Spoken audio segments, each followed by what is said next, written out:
Hi guys, welcome to Techkacharya. Xiaomi ಅವರು 7500 mAh battery ಸಾಮರ್ಥ್ಯ ಇರುವಂತಹ ಒಂದು ಫೋನ್ನ ರಿಲೀಸ್ ಮಾಡ್ತಾ ಇದ್ದಾರೆ ಅನ್ನೋದನ್ನ ಲೀಕ್ಸ್ ಪ್ರಕಾರ ಗೊತ್ತಾಗ್ತಾ ಇದೆ. 7500 mAh ಬ್ಯಾಟ್ರಿ ಕೊಡ್ತಾರೆ ಅಂತ ಹೇಳಿದ್ರೆ ಅದು ನಿಮ್ಗೆ ಅರೌಂಡ್ 2 ದಿನಗಳ ಕಾಲ ನೀವು ಒಂದ್ಸಲ ಚಾರ್ಜ್ ಮಾಡಿದ್ರೆ 2 ದಿನಗಳ ಕಾಲ ಆರಾಮಾಗಿ ಅದನ್ನ ಯೂಸ್ ಮಾಡ್ಬೋದಾಗಿರುತ್ತೆ. ಬರ್ತಾ ಇರುವಂತ ಅಪ್ಕಮಿಂಗ್ ಫೋನ್ನಲ್ಲಿ ಇದನ್ನ ರಿಲೀಸ್ ಮಾಡ್ತಾರೆ ಅನ್ನೋದು ಗೊತ್ತಾಗ್ತಾ ಇದೆ. ಒಂದ್ ರೀತಿ ಇಷ್ಟು ಬ್ಯಾಟ್ರಿ ಕೆಪಾಸಿಟಿನ ಅವರು ಕೊಡ್ತಾರೆ ಅಂತ ಹೇಳಿದ್ರೆ ಒಂದು ಆ ಫೋನ್ನಲ್ಲಿ ಅವರು ಯೂಸ್ ಮಾಡ್ತಾ ಇರುವಂಥ ಪ್ರೊಸೆಸರು ಪವರ್ ಎಫಿಷಿಯೆಂಟ್ ಅಲ್ಲ ಅಂತ ಗೊತ್ತಾಗುತ್ತೆ. ನೀವು ಪವರ್ ಎಫಿಷಿಯೆಂಟ್ ಇಲ್ಲದೆ ಇರೋದ್ರಿಂದನೇ ಬ್ಯಾಟ್ರಿನ ಅವರು ತುಂಬ ಹೆಚ್ಚಾಗಿ ಕೊಡ್ತಾರೆ. ಅಂದರೆ 6000 mAh ಬ್ಯಾಟ್ರಿ ಕೊಡುವಂಥದ್ದು ಈಗ 7500 ಕೊಡ್ತಾ ಇದ್ದೀವಿ ಅಂತ ಹೇಳ್ತಾ ಇದ್ದಾರೆ.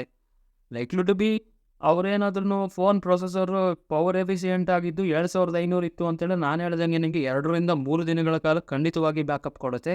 ಇನ್ ಕೇಸ್ ನಾನು ಸಸ್ಪೆಕ್ಟ್ ಮಾಡ್ತಾ ಇರೋ ಪ್ರಕಾರ ಏನಾದರೂ ಪ್ರೊಸೆಸರ್ ಸ್ಟೇಬಲ್ ಇಲ್ಲ, ಪವರ್ ಎಫಿಷಿಯೆಂಟ್ ಇಲ್ಲ ಅಂತ ಅಂದರೆ ಮಾತ್ರನೇ ಸಾಧಾರಣ ಎಲ್ಲ ಕಂಪ್ನಿಯವರು, ಶೌಮಿ ಅಂತ ಅಲ್ಲ ಎಲ್ಲ ಕಂಪ್ನಿಯವರು ಸಹ ಯಾವಾಗ ಪ್ರೊಸೆಸರ್ ಪವರ್ ಎಫಿಷಿಯೆಂಟ್ ಇರಲ್ಲ ಆವಾಗ ಅವರು ಬ್ಯಾಟ್ರಿ ಕೆಪಾಸಿಟಿನ ಇನ್ಕ್ರೀಸ್ ಮಾಡ್ತಾರೆ.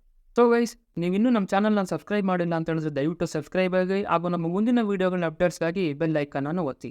ನಾನು ನಿಮ್ಮ ಟೆಕ್ಕಾಚಾರ್ಯ RK ಹೆಗ್ಡೆ.